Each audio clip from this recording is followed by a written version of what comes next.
Ako me pitaš šta mi znači zemlja ta, nije to samo kamen i komad tla. To su ruke što grade ponos domu svom, to su suze i molitve dragom domu mom.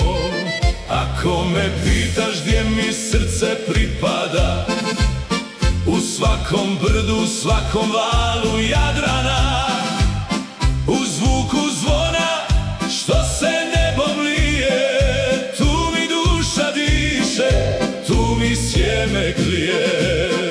Zemlja ta u meni kao plamen gori, u njoj sam sve što jesam, sve za što se srce bori. Kad me slome vjetri, kad me život slomi, ona me podigne i ponosno uz nju srce opet stoji. Zemlja ta nije riječ, već je zavjet moj, u njoj je svaki moj izgubljen i dobiven boj.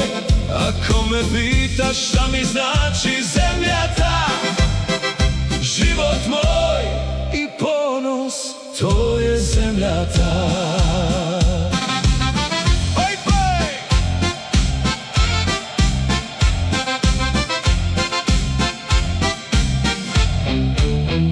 Ako me pitaš zašto suze nekad iz oka krenu, to su priče što u tišini nikada ne venu, ali i nada što iz pepela se diže, jer ova zemlja nikad ne prestaje da diše.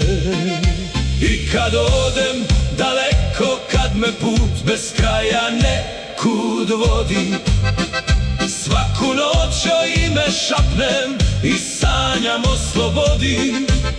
Jer gdje god bio, znam gdje je dom, zato zemlja ta toliko znači srcu mom.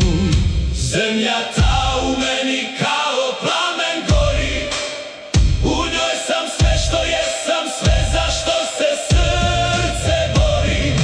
Kad me slome vjetri, kad me život slomi, ona me podigne i ponosno uz nju srce opet stoji. Zemlja ta nije riječ, već je zavjet moj, u njoj je svaki moj izgubljen i dobiven boj. Ako me pitaš šta mi znači sve mi da, život moj